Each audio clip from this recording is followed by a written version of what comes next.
और ब्रजवासियों ने कहा, उद्धव ये जो विशाल महल दिखाई दे रहा है ये नदरानी का ये महल है, हम नहीं जाएंगे, आप चले जाओ। सुनो, मैया को 2-2 महीना हो जाते बिना कुछ खाए पिए, थोड़ा जोर से बोलना, लाला की याद में रोते रोते श्रवण शक्ति कमजोर हो गई है नदरानी की। उद्धव जी नदरानी की महल में प्रवेश किया। सुखदेव जी कहते हैं, परीक्षित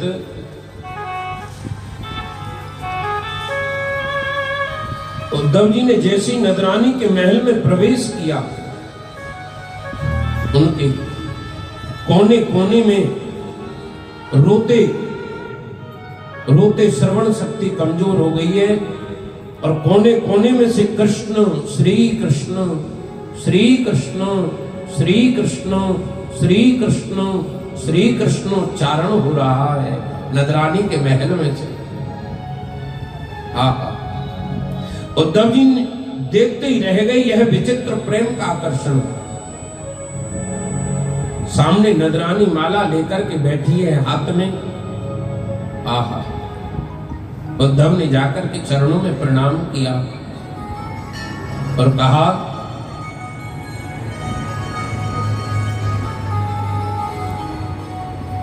मैं उद्धव हूं, प्रणाम करता हूं, मथुरा से आया हूं, मेरा प्रणाम स्वीकार करें। जैसे ही उद्धव जी ने जोर से कहा,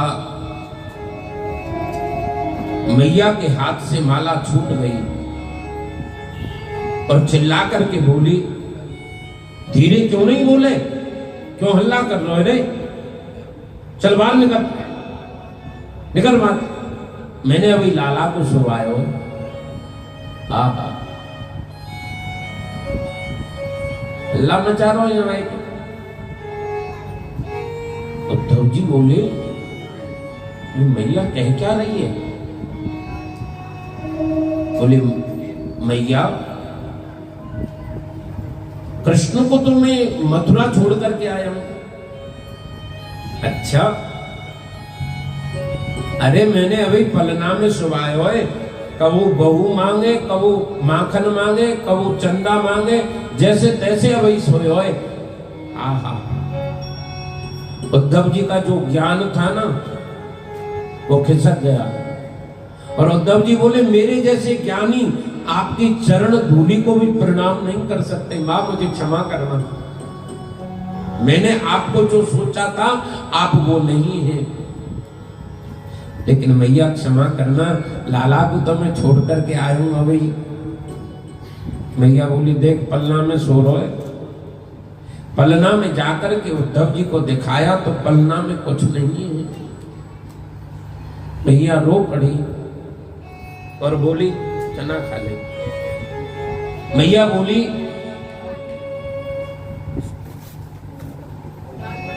मैया बोली, ला तो यार इतना डिस्टर्ब कर रहे होते लोग।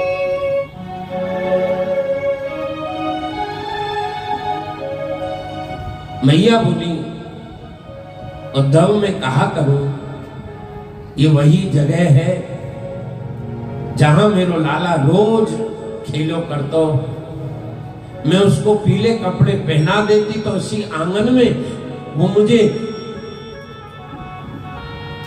ऐसे ऐसे करके मुझे चिढ़ा करके भाग जाता था,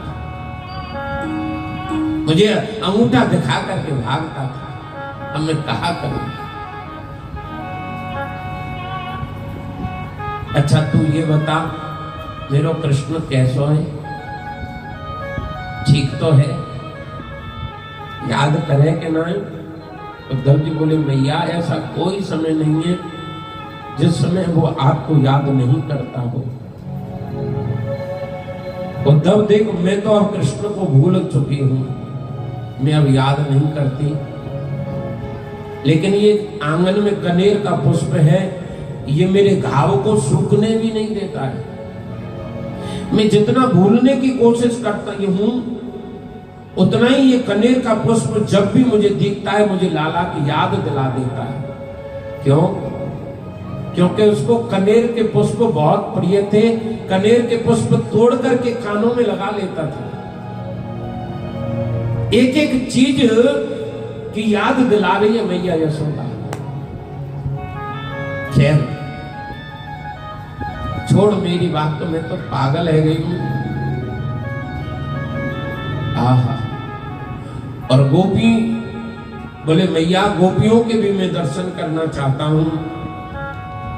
गोपियों ने जब सुना कि कोई परदेसी मथुरा से फिर आयो है, बोले अब और कहा ले जाएगो हमते, हमारे सब कुछ धन को तो ले गए। बोले कंस ने फिर किसी को भेजा है, तो बोले वो इस शरीर, उससे पहले ये चिंतन करती हैं गोपियां, अरे कौआ, कौआ से कहती हैं तो हमारे मरने के बाद में इस वियोग में ये शरीर अब छूटेगा, तो जाकर के ऐसी जगह खाना कि जहां प्राणनाथ कृष्ण एक बार इस शरीर को देख ले।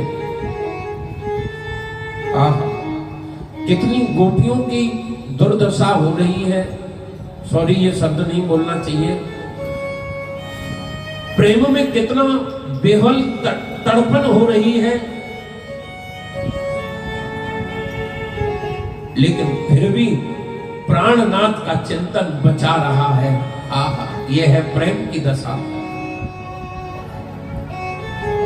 एक गोपी स्वप्ने पश्यन्ति यह कांतम धन्यास्ता सखी योषिता अस्माकं तु गते कांते गता निद्रापि वैरणी।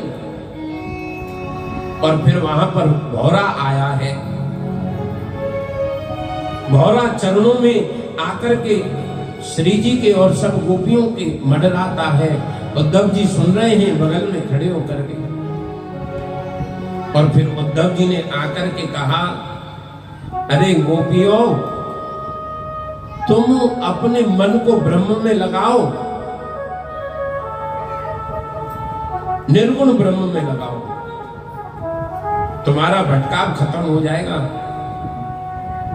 ब्रह्म में मन को लगाओ। एक गोपी ने टेढ़ी नजर करके उद्धव जी की ओर देखा और कहा, उद्धव, मन ब्रह्म में लगावे, पर किसी के पास मन ही ना हो तो वो क्या करे? क्या मतलब? बोले उद्धव, मन न भये 10-20, एक हतो सो गयो श्याम संग को आराधे ईश। मन तो एक था और वो गोविंद के साथ चला गया। अब ये शरीर ही यहाँ पर है। कृष्ण तन, कृष्ण मन, कृष्ण धन, आठों याम हमें कृष्ण सो काम है। सिवाय कृष्ण के हम किसी को नहीं भजेंगे, चाहे वो जीवन भर न मिले और इसी प्रकार तड़पती रहे, बिलखती रहे, लेकिन सिवाय श्री कृष्ण के हम किसी को नहीं भजेंगे। कन्हैया कन्हैया पुकारा करेंगी, लताओं में ब्रज की गुजारा करेंगे। कहीं तो मिलेंगे वो बांके बिहारी, उन्हीं के चरण चित लगाया करेंगे। हे प्राणनाथ, हे रमणनाथ, हे रमानाथ, ब्रजनाथ। इन गोपियों की विरह दशा देखिए, रुदन करती हुई। गोपियों के नेत्रों से बहने वाली अश्रुओं की धार। ऊदो सूदो है चलो सुन गोपिन के बोल, ज्ञान बजाई डुमडुमी और प्रेम बजायो ढोल।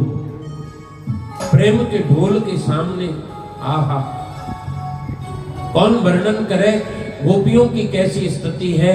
उसमें उद्धव जी संभल नहीं पा रहे, अपने आप को संभाल नहीं पा रहे, ब्रज के भाव में डूब रहे हैं। बार बार आने का बाहर प्रयास करते हैं, लेकिन प्रेम का इतना अथाह प्रभाव बह रहा है कि उद्धव जी उस सरोवर में डूब ही गए और 7 महीने तक बिल्कुल समाधिस्थ होकर पड़े रहे, मूर्छित होकर के उस प्रेम के समुद्र में। और जब उद्धव जी को होश आया तब उद्धव जी की मन स्थिति बदल गई, एकदम विचारों में परिवर्तन आ गया और उद्धव जी कहते मैं आपको प्रणाम करने के काबिल नहीं हूं। उद्धव जी ने गोपियों के चरणों को प्रणाम नहीं किया। मैं इनके चरणों को प्रणाम नहीं करने योग्य नहीं हूं, इनकी चरणों की धूल को प्रणाम करने के लायक हूं। बस वंदे नंद ब्रज स्त्री नाम पाद रेणु भविक्षसः यासाम हरे कथोद्गीतम पुनाति भुवनत्रयम्। ये विचारा बृहस्पति का शिष्य है। ये गोपियों के प्रेम में इतना निमग्न हो गया कि इन गोपियों के मुख से निकलने वाली कृष्ण कथा त्रिलोकी को पवित्र और पावन कर देती है।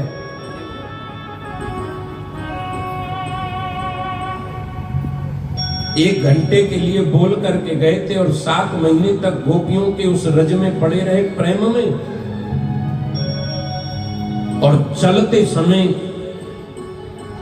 उद्धव जी ने कहा, हे गोपियों आप चिंता बिल्कुल मत करना, कृष्ण मेरा मित्र है और मैं आपके सामने बस ला करके खड़ा कर दूंगा। हे श्री जी मैं आपको वचन देता हूं, मैं कृष्ण को अभी लेकर के आया, लेकिन मैं आपसे एक सौगात मांगता हूं, कुछ आप प्रेम की सौगात आप मुझे दे दें और मैं गोविंद को जाकर के दे दूंगा। श्री जी केवल एक बार बोली है, उद्धव अब हमारे पास कुछ है नहीं सिवाय कृष्ण के, और कुछ नहीं। हे श्री जी आप कुछ तो सौगात मुझे प्रदान करें। आंख खोली श्री जी ने और आंख खोलते ही 2 अश्रु बिंदु टपक गए। पूछे कुशल हरि तो शरणन में दियो चढ़ाए, यही हमारी भेंट है और यही हमारी पूजा है। अब हमें सताओ ना उद्धव, हमारे दिल में अब बिल्कुल सताने की कहीं जगह नहीं बची है, क्योंकि हमारा दिल बिल्कुल टूट चुका है प्रियतम प्राणनाथ के वियोग में। हर घड़ी याद तेरी आए सौतन बन के, मैं फिरूं श्याम तेरे नाम की जोगन बन के, मैं फिरूं श्याम तेरे नाम की जोगन बन के। हर घड़ी याद, हर घड़ी याद, हर घड़ी याद तेरी आए सौतन बन के, मैं फिरूं श्याम तेरे नाम की जोगन बन के, मैं फिरूं श्याम तेरे नाम की जोगन बन के।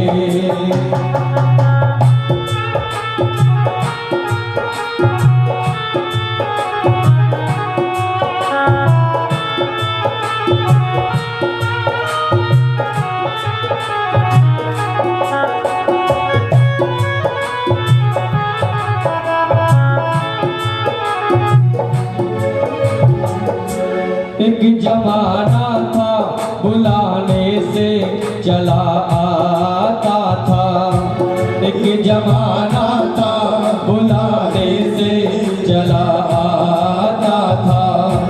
तुझको कण कण में मेरा चेहरा नजर आता था, तुझको कण कण में मेरा चेहरा नजर आता था। टूट गई मैं तो, टूट गई मैं तो, टूट गई मैं तो तेरे चेहरे का दर्पण बन के, मैं फिरूं श्याम तेरे नाम की जोगन बन के, मैं फिरूं श्याम तेरे नाम की जोगन बन के। हर घड़ी याद, हर घड़ी याद, हर घड़ी याद तेरी आए सौतन बन के,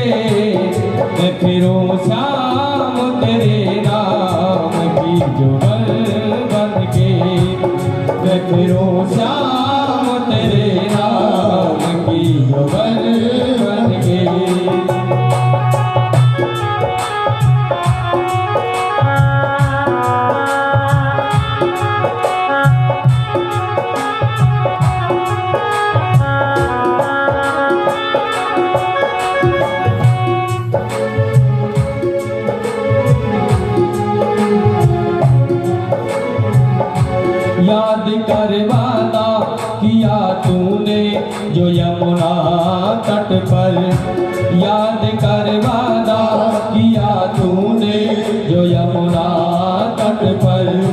जी सकेगा ना कभी मुझसे कहीं दूर हट कर। जी सकेगा ना कभी मुझसे कहीं दूर हट कर। छल गया छलिया छल गया छलिया छल गया छलिया मेरा दुश्मन बन के। मैं फिरूं श्याम तेरे नाम की जुगल बन के। मैं फिरूं श्याम तेरे नाम की जुगल बन के।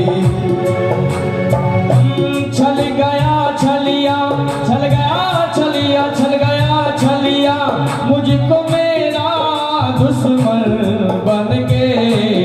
मैं फिरूं श्याम तेरे नाम की जुगल बन के। मैं फिरूं श्याम तेरे नाम की जुगल बन के।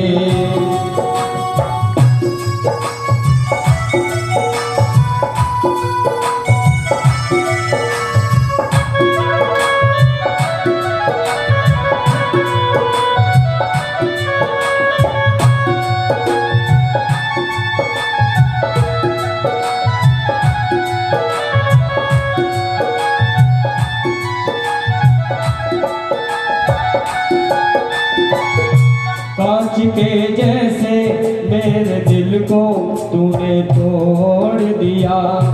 कांच के जैसे मेरे दिल को तूने तोड़ दिया। ऐसा लगता है किसी और से दिल जोड़ लिया। ऐसा लगता है किसी और से दिल जोड़ लिया। अब तो हर रात अब तो हर रात अब तो हर रात मुझे डसती है नागिन बन के। मैं फिरूं श्याम तेरे नाम की जुगल बन के। मैं फिरूं श्याम तेरे नाम की जुगल बन के। हर घड़ी याद हर घड़ी याद हर घड़ी याद तेरी आए सौतन बन के। मैं फिरूं श्याम तेरे नाम की जुगल बन के। मैं फिरूं श्याम तेरे नाम की जुगल बन के। मैं फिरूं श्याम तेरे नाम की जुगल बन के। और उद्धव जी पहुंचे मथुरा। भगवान बोले आइए ज्ञानी जी। बोले आना क्या, ये बताओ गोपियों ने तुमसे इतना प्रेम किया और उसके बदले में तुमने उन गोपियों को क्या दिया। बोले अरे थोड़ा आराम कर। नहीं नहीं देखिए मुझे भटकाओ मत, मेरे प्रश्न का जवाब दो। गोपियों ने इतना प्रेम किया, सर्वस्व तुम्हें बलिदान कर दिया और तुमने उनको क्या दिया।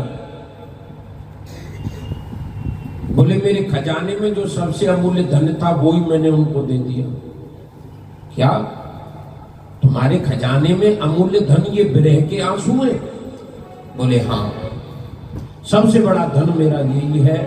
जो भक्त मेरे लिए रोने लगे तो मैं उसके बहुत निकट होता हूं, और वो ही मैंने उन गोपियों के लिए उद्धव जी दिया। और सुनो, राधा मुझसे कोई अलग नहीं है।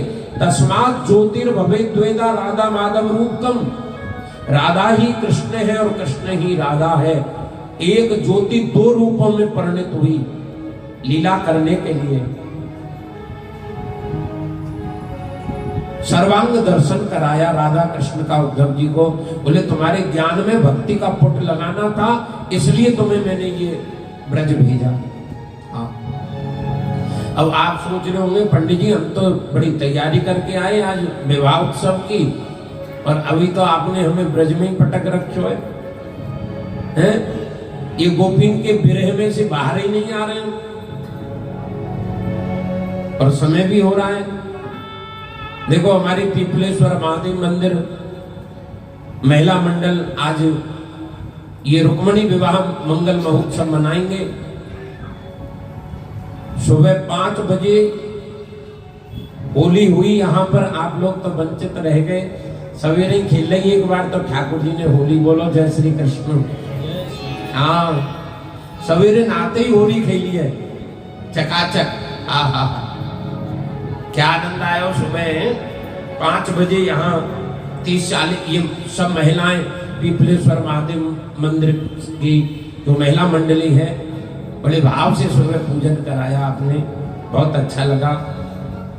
और ठाकुर जी की सवेरे ही इच्छा है कि हम होली खेलेंगे, और बढ़िया सुंदर दूल्हे की तरह सजोए ठाकुर जी।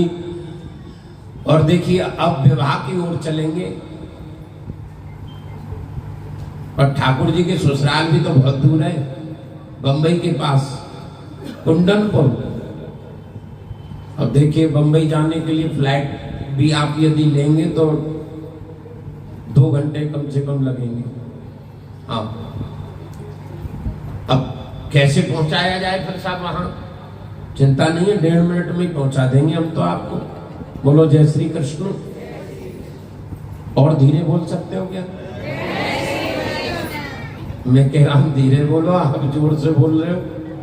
मुझे क्या पता था, मैं 5 दिन से थक गया तुमसे जोर जोर से कहते हुए। मैं पहले ही दिन कह देता कि आप धीरे बोलिए, अब मुझे पता चल गया है कि आप उल्टे चलते हैं, तो और धीरे बोले जय श्री।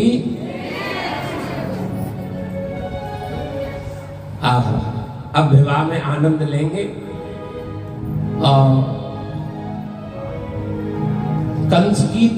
कंस को तो मार दिया भगवान ने। कंस की 2 पत्नी है, का नाम है अस्थि और प्राप्ति।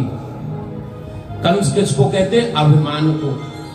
और अभिमान को 2 चीजें मजबूत करें। काका, अस्थि को मतलब है, बैंक बैलेंस इतना है, और प्राप्ति टर्न ओवर होने वाला है। ये अभिमान को बिल्कुल मजबूत कर दें। हाँ, और ये जरासंध के पास गई अस्थि और प्राप्ति। जरासंध मतलब जरा माने बुढ़ापा, संधि, इन 2 चीज तुम्हें जल्दी बूढ़ा कर देंगी। 23 अक्षौणी सेना लेकर के लड़ने के लिए आया जरासंध, भगवान ने मार पीट के सब सेना, और वो जिंदा लौटा दियो 17 बार। 18वीं बार जब आयो तो 11,000 ब्राह्मणों को यज्ञ पर बिठा करके आया। अब कि यदि मैं हार गया कृष्ण से तो 11,000 ब्राह्मणों को सूली पर चढ़ा दूंगा, और जीत गया तो इतना धन दूंगा कि कभी मांगने की जरूरत नहीं पड़ेगी। अब देखो भगवान ब्राह्मणों से कितना प्रेम करते हैं कि जरासंध को देख करके भगवान भागने लगे। जरासंध ने कहा क्या कर रहे हो? बलराम जी ने, क्षत्रिय है, रण नहीं छोड़ना चाहिए। बोले कोई बात नहीं, छोड़ देते हैं। पहाड़ पर चढ़ गए, आग लगवा दी जरासंध ने।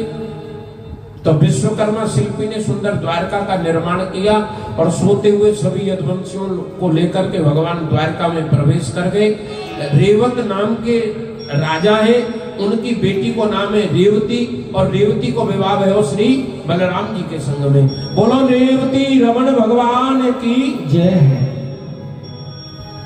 कन्हैया बोले अब विवाह तो हमारो होना चाहिए, हम ब्याहला कह गए, लेकिन ऐसे को ब्याह कौन करेगा जाको पिछलो रिकॉर्ड इतना बढ़िया है ना।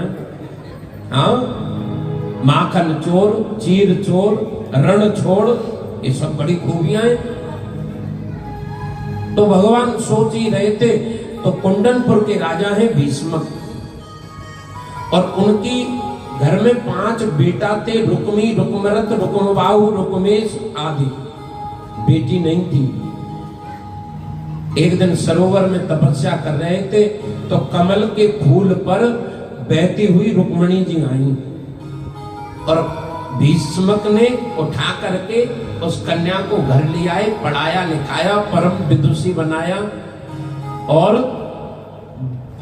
शिशुपाल के साथ में विवाह करना चाहता है रुक्मी। लेकिन रुक्मणी जी ने तो गोविंद को वर्ण करने के लिए तैयारी कर ली है। भाभी जी से कहा देखो मैं तो कन्हैया को पति रूप में चाहती हूँ। कोई बात नहीं है, पत्र लिख दो। और बहुत सुंदर पत्र लिखा है रुक्मणी जी ने। श्रुत्वा गुणान भुवन सुंदर शृण्वतां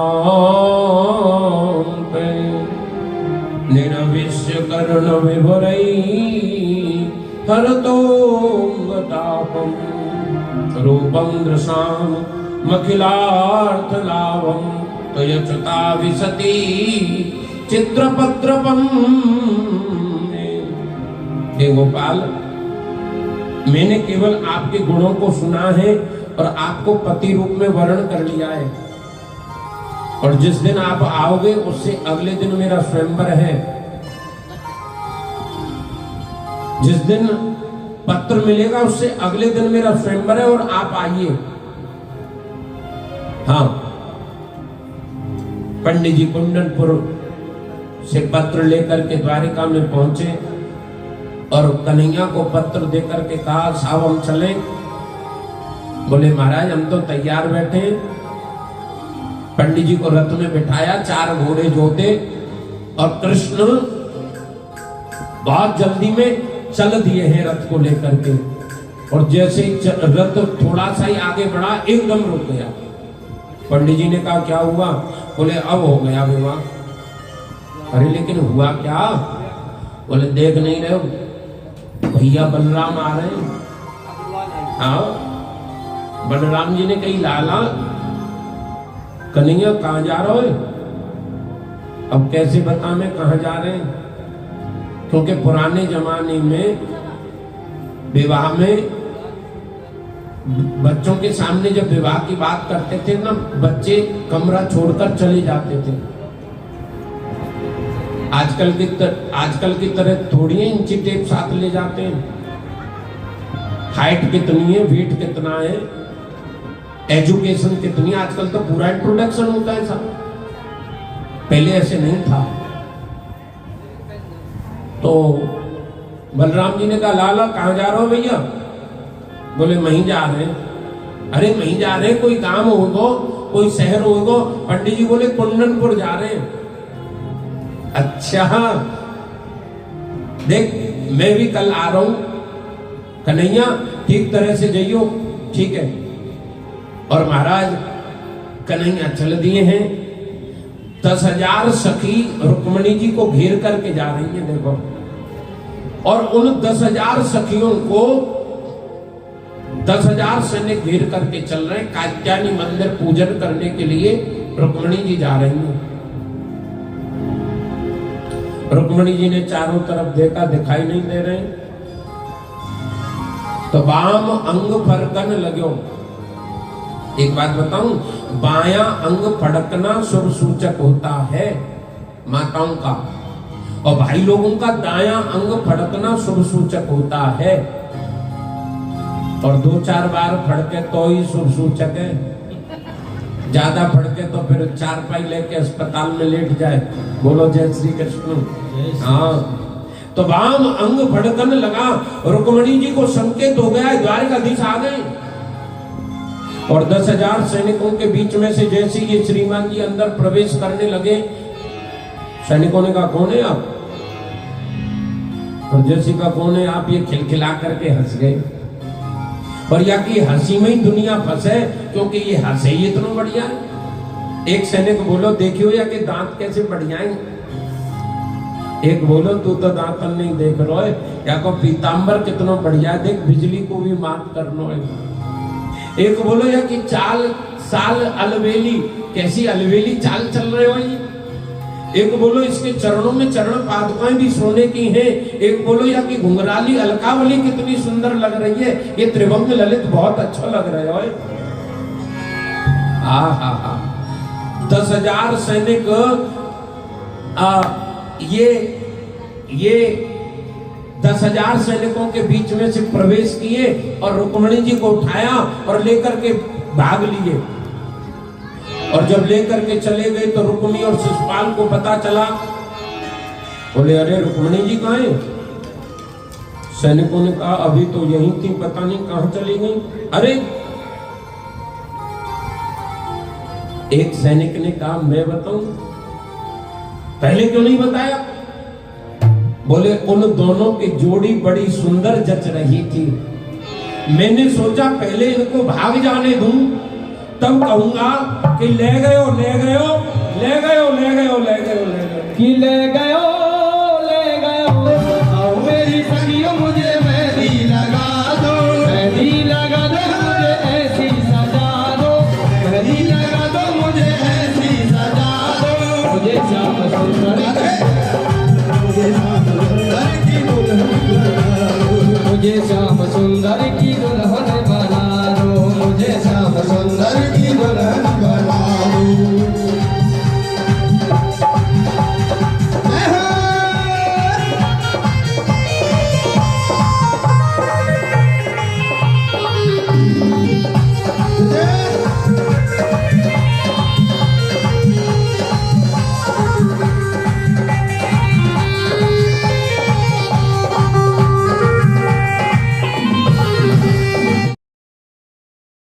लेकिन जहां पर साधु सेवा की बात आती है, साधु सेवा के लिए मैं बिल्कुल पीछे नहीं रहता।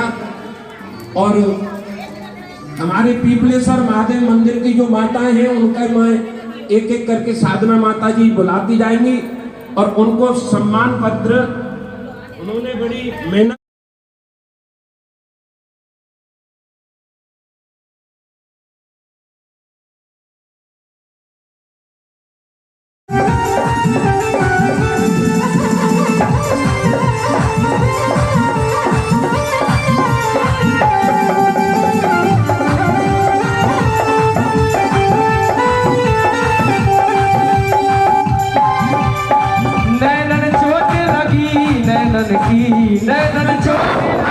नैनन की सुध-बुध भूल गई मैं तन की, सुध-बुध भूल गई मैं तन की, नैनन चोटी लगी नैनन की, नैनन चोटी लगी नैनन की, सुध-बुध भूल गई मैं तन की, सुध-बुध भूल गई मैं तन की। शाम के नैना रखदारे रखिल को पे जादू छोड़ारे, शाम के नैना रखदारे रखिल को पे जादू छोड़ारे।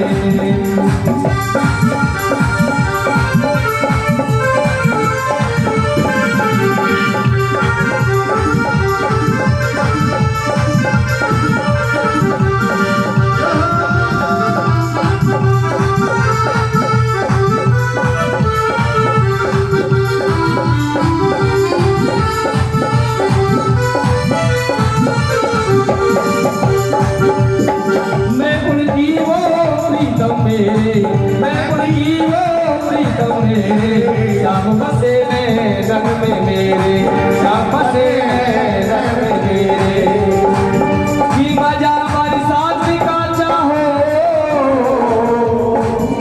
तो इन नैनों में आ बैठो, वो बरसों में बरसते हैं, ये बरसों से बरसते हैं। मैं उनकी वो प्रीतम मेरे, मैं उनकी वो प्रीतम मेरे, शाम से रन में मेरे, शाम से रन में मेरे, शाम मेरे शाम मेरे शाम मेरे नैनन के तारे अखियों में जादू सोना रे, शाम के नैना कजरारे अखियों में जादू सोना रे, ओ जादू सोना रे सखी में सोना सोना रे, ओ जादू सोना रे सखी में सोना सोना रे, शाम के और आइए तो हाथ उठा करके जो मेरे शाम के नैनों का दर्शन करना चाहते हैं भाव के साथ ताली से भगत हो गाएंगे। शाम के नैना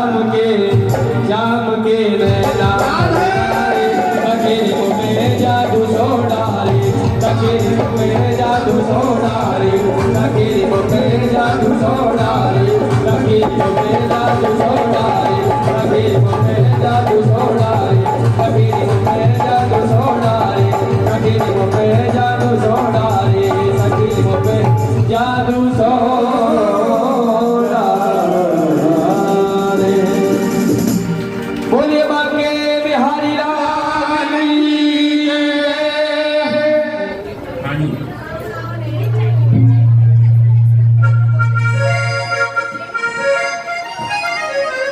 जय। बोलिए होरी के रसिया की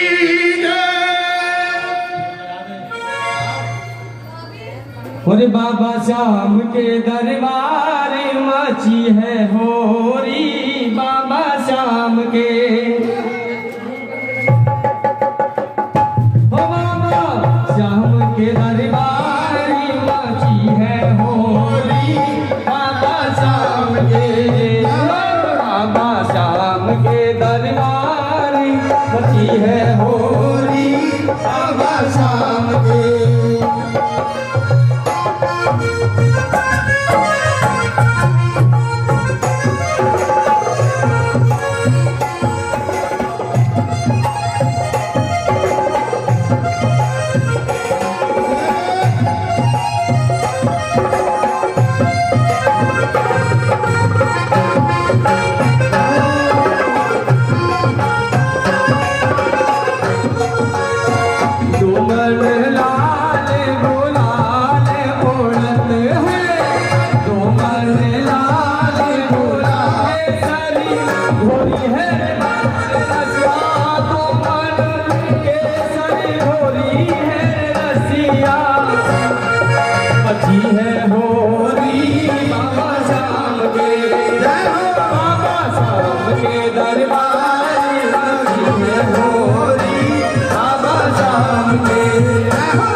में बोलोरी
पड़ोसन ले बुलाए आंगन में घेरोरी ओ पार पड़ोसन ले बुलाए आंगन में घेरोरी पीता मरे और ले छिड़ा जाए पीता मरे और ले छिड़ा है राज छोरोरी होरी होरी खेला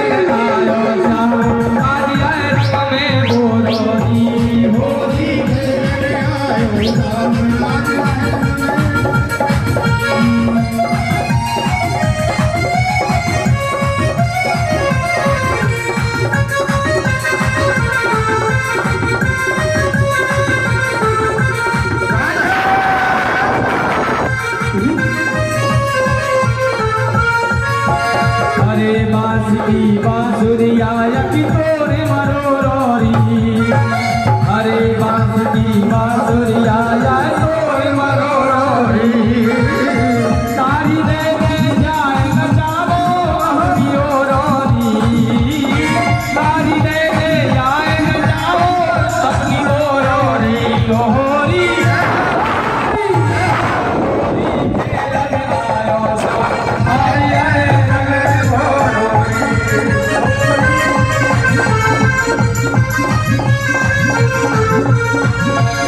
हम साथे की छोरी है के छोरा है की छोरी है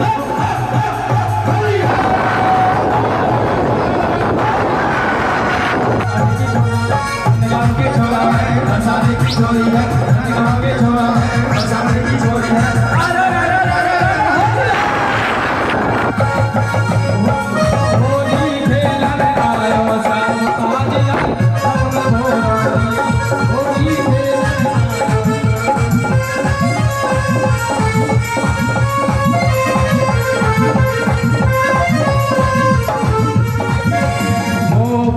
खेलन बरसात में आए हैं नंद के सोच भाग के बरसात में आए हैं नंद की सोच नंद की सोच नंद की सोच नंद की सोच भाग के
के सब सखियां आई, झूम के सब सखियां आई। उड़द गुलाल उड़द घटा अंबर में छाई, उड़द घटा अंबर में छाई। जिन अबीर गुलाल उड़ाए हैं, तार भर भर फूल के नटवर सारे आए हैं, नटवर नंद किशोर, नटवर नंद किशोर, नटवर नंद किशोर, नटवर नंद किशोर। भाग के नटवर सारे आए हैं, भाग के नटवर सारे आए हैं, नटवर नंद किशोर। भाग के नटवर सारे आए हैं, नटवर नंद किशोर। भाग के नटवर सारे आए हैं,